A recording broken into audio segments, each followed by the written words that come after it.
Hey there, good morning. Welcome to Prog Monster. My name is Murph, and I am the host of this show. A show dedicated to hard rock, heavy metal, and progressive rock and other forms of rock music. Today we're doing our episode 14th of great rock artists who thrilled us but have since passed on. This is the 1977 issue. And of course, we're doing two pretty legendary people. Well, one of them certainly is at the top of the heap, and that's Elvis Presley. And the other one, Ronnie Vanzant of Leonard Skynyrd. Okay, so we're going to start with Elvis today because my traditional way of doing this is whoever passed first goes first. That's the way I look at it. So chronological order if you prefer. Anyways, Elvis Presley, arguably the first, maybe not the first rock and roll artist, but certainly the biggest one of the time period, led the way and is often called the king of rock and roll. And I have no arguments with any of this because I think that he was one of the most influential artists. He was one of the first white artists to ever take black music and turn it into something that became nationally acclaimed. So, the vitals about Elvis, not that anybody wouldn't know these things. If Elvis is probably one of the most accessible people to find stuff out about. There is literally thousands and thousands of hours of information on Elvis Presley on the internet and books and every other form of media. One of the most influential artists of all time, no doubt about it. Okay, so he was born January the 8th, 1935 in Toledo, Mississippi. He died August the 16th, 1977 at the age of 42 in Memphis, Tennessee. His music included, of course, rock and roll, pop, rockabilly, country, gospel, R&B, and blues. He dabbled in all of this stuff.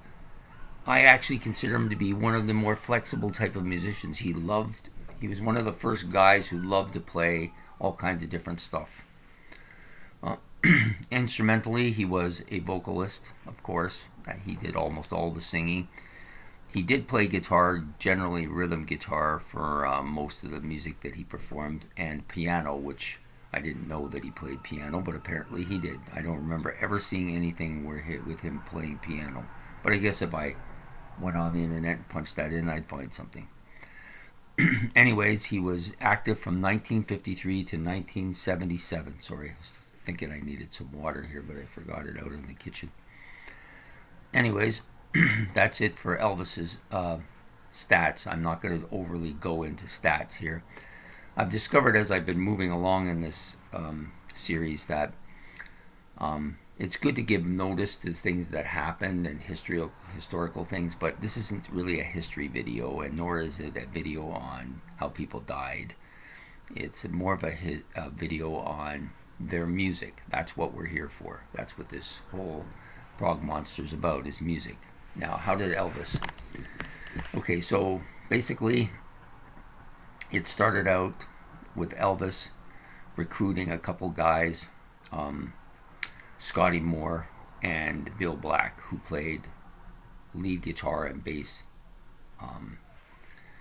for the Elvis Trio, and then they added DJ Fontana on drums in 1955, and they recorded basically a lot of rockabilly stuff, which I quite like his rockabilly stuff. I think he's very good at this particular style of music, as he is at a lot of stuff, but I personally like this style the best. He acquired a manager, Colonel Tom Parker, who basically managed him for a couple decades. His first single, Heartbreak Hotel, no surprise there. And he's considered, of course, we've already discussed this, a leading figure in the rock and roll genre. Like, it was the beginning of rock and roll, and he was the head figure of this, no doubt about it to me. He did make a film debut in 1958 called Love Me Tender. He actually, I believe, without looking it up, I didn't look it up because I didn't think it mattered much, but he did Basically, I think he made about 9 movies, and I would never call him an actor. I've seen his movies. He's okay. He's not bad for that time period. I guess he fits in pretty well. But to me, he is a iconic rock and roll star. That's what he is, at heart. He did do a military service in 1958. Upon leaving the military, he reestablished himself in music. And he did this right up till his death, when he had bad prescription drug addiction, and that followed with not very good eating habits eventually led to his demise, which I believe was by heart attack. If I'm wrong, I'm sure somebody will correct me, because there's a lot of Elvis specialists out there who know just about everything about this guy. I'm not claiming to be that, nor do I wish to be.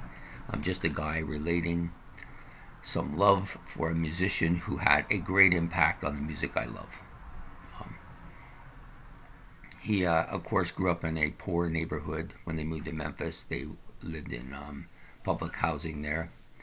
And throughout high school, I read that he developed his image, greasing his hair back, growing the sideburns, putting the clothing on. And he was kind of an outsider. People didn't really get this until they saw, some of the people from his school went and saw him, didn't even know he sang. Once they saw his image started to change from that point on, people started to acknowledge him, because that's the way people are, You're a nobody, a weird nobody doing nothing, until all of a sudden you are popular, and then you are the greatest and the original and the founder and the everything, You know how it is. Anyways, his career took off by then. He became known as the king of rock and roll, and when he first appeared on TV with those gyrations, with his hip gyrations, shocked the nation, I guess, in some way. Well, shocked the older people. The young people loved it, of course, and he was known for that. That's what and then he made, of course, all his movies. He did play quite a bit of music over his career, a lot of different stuff, country and gospel. I've seen him do all of those different genres, and he does them all fairly well. Like, he's pretty good at everything that he sets out to do, because he has that voice. Is it the best rock voice ever? No, I don't think so, but it definitely hit home with a lot of people, and I think his voice is pretty cool. I often wonder what he would sound like singing lead for Led Zeppelin. Not that anything wrong with Robert Plant, just curiosity, Anyways, so Elvis did he had a lot of hit singles in a lot of different type of music. And when he died, he became even more iconic, because he couldn't produce anything else. So, there's probably been more stuff written about him and more music released under his name since he died than before that, and he had a lot, So I think he's probably, I don't know if it's for sure, but he's definitely one of the most written about rock genre music vocalists than anybody I can think of, and probably one of the most written about celebrities in history, right up there with the Babe and a few others, but definitely an iconic figure. So, and then of course he died far too young at 42. I can just imagine the kind of music this guy could have put out if they could have got him away from the barbiturates and fixed up his health and everything. He could have produced a lot of stuff, because he had one of those voices, right? But unfortunately, a lot of rock stars come to these kind of tragic ends, because let's face it, up until that time period, people would become celebrities or this or that. The Babe Ruth comes to mind, but very few of them faced the kind of onslaught of adulation that these rock stars faced. And I can only imagine the kind of stresses they have to deal with day to day and how they cope with them. And there was no training manual for how to do this either. They had to learn on their own. I think it might be easier nowadays, because it's really hard to get to the top and become iconic in rock music anymore. But on top of that, there's a lot of different ways of coping with this. But they're rock stars, so they all inevitably resort to drugs and the wildlife, as you might say. However, anyway, so that's Elvis Presley, a guy whose music I think is iconic. I think many of the songs and stuff he did developed other genres, different genres. The rockabilly genre. Obviously, he was probably one of the founding members of that, and just the type of music he did just progressed and was he was very influential on a lot of the bands in the '60s, and then those bands of course influenced others, so the whole thing exploded because of one particular guy. I think sure, some of the R&B musicians of his time period, the John Lee Hookers and the Muddy Waters, and Howlin' Wolf, who I just did a video on, they all had impact too, but I think this guy had the biggest one. So there you have it, Elvis Presley, rock star extraordinaire, king of rock and roll. Okay, the next guy we're going to do, I'm just going to move my thing so I can do my notes here, is Ronnie Vanzant, who probably had more direct influence on me than Elvis. I liked Elvis' stuff, but it wasn't something I would listen to daily.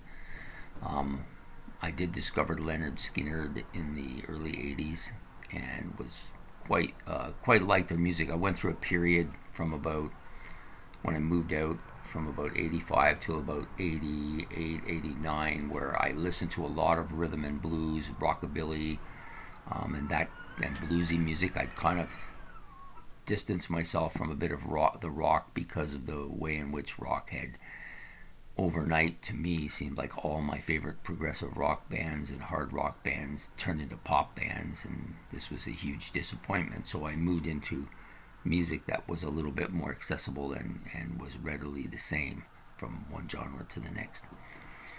So anyways, Ronnie Bainzant, who helped form the southern rock music by forming Leonard Skynyrd, So anyways, we'll give his vitals first. He was born January 15th, 1948 in Jacksonville, Florida. He died October the 20th, 1977 at the age of 29 in Gillsboro, Mississippi. The music he played in, of course, was southern rock and blues rock. He was a vocalist, guitar and piano player.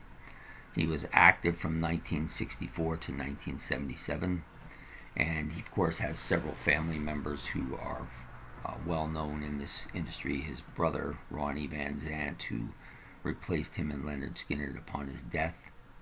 Well, not upon his death, but within the 10 years. When Skynyrd reformed, he became the vocalist for them. Donnie Vanzant was the vocalist for 38 Special. So the Vanzants were well known in the rock genre. Okay. So the next thing is, I just want to tell a little bit of his history. I'm just going to readjust this a little bit. It seems a little bright on one side. Anyway, so he was the lead vocalist for Leonard Skynyrd. He formed this band. Also a couple just minor notes. He was a huge fan of Muhammad Ali, and he also had a kind of a minor league baseball career going there. Never materialized, as a lot of these guys have more than one interest, but they never quite materialized because rock is all consuming. It takes up all your time, as I'm finding out now. Okay, so the band was formed. He formed a band basically in 1964 with Alan Collins on guitar, Gary Rosington on guitar, Larry Junstrom on bass, and Bob Burns on drums. And the band started out called My Backyard, and they went through several different name changes and stuff until they became the Leonard Skynyrd band's name that they took from their gym teacher, Leonard Skynyrd. It was a bit of a joke. One of the guys didn't have him as a teacher, but they decided that was going to be the name, so that's what they do. Their debut album didn't come till '73, so they'd been together for a fair bit of time before they actually did a debut, but it was a big debut. They had quite a few hits on it. Tuesday's Gone, I Ain't the One, Give Me 3 Steps, and then of course Simple Man, which has the Freebird thing in there. So that was a huge debut album. The other album of note, their second album, had the song Sweet Home Alabama, which I believe is their biggest selling album. And it was a song that they put out in response to Neil Young's Alabama. So they heard the song Alabama and decided that Neil Young didn't get it all right, so they wrote this one, Sweet Home Alabama, to kind of, I guess, challenge what his notions about Alabama. So they put forth their own notions about it, which is, that's the way democracy works, right? He had this kind of prophetic thing about his 30 years of age. He would tell anybody who would listen that he didn't think he was going to make it to 30 years. He was not meant to see 30 years of age. He told his parents this. There's other band people who have heard this story, and he told them that. So it wasn't something that he just did once and somebody iconically pointed it out that he died at 29. It was told to everybody. And so when he died at 29, did he know that he was going to die? Some people have gone on to say that God was a jealous God, wanted him back. I don't know if I buy any of that stuff, but anyways, it's part of his history and his story, so I'm telling it so you can decide whether you think this is something of the truth in him or just a coincidence. I don't know. So he died in a plane crash. Basically, the plane ran out of fuel, which seems kind of ridiculous. How can you run out of fuel when you're flying a plane? It's not like leaving your car at home and you're in a rush to get to work and you forget to put gas in it the night before. This is, it's sitting on the tarmac, fill it up, right? But it happens. So when it happened to him, and he died from an injury from the plane to his head, and other members, Steve Gaines and Cassie Gaines, both died in this plane crash, as well as their road manager, Dean Kirk.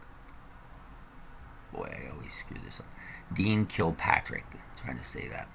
Also, both pilots, Will McCreary and Will Gray, both died as well in that plane crash. So quite a few people died because somebody forgot to fill it up with gas, which seems kind of ridiculous to me, but that's the way it is. So he was buried. His grave, along with Steve Gaines' grave, was, vandalized. I don't even get this, man. This whole thing doesn't sit. I don't really understand why people would dig somebody's grave up. Got nothing better. Hey, let's go dig this guy's grave up because he's famous so we can get noticed. But we don't want them to find out it's us. So, of course, because we don't want them to find out it's us. What's the point of getting noticed? Anyways, that's enough of my rant on that. Okay, so basically, Ronnie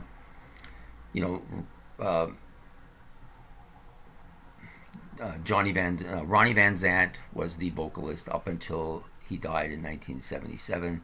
There's a lot of mourners there. People were broken down by his death, and the band, actually, a lot of them were injured, so they didn't actually reform. I think in 1987, if I'm wrong, somebody please correct me. And they formed with his brother, Ronnie Vanzant. So Ronnie took over the vocals and has been the vocalist since. Now the other brother, Donnie Vanzant, also formed a band called 38 Special, which is also another big kind of southern rock. And I had a period, like I said, in the mid to late 80s where I was into blues, a lot of blues, Hendrix, Stevie Ray Vaughan, and a lot of southern rock, which included the bands I just said. So I listened to quite a bit of that in the 80s. I haven't really returned to it too much in recent years, but I did enjoy it quite a bit. So there you have it. Ronnie Vanzant, lead vocalist for Leonard Skynyrd.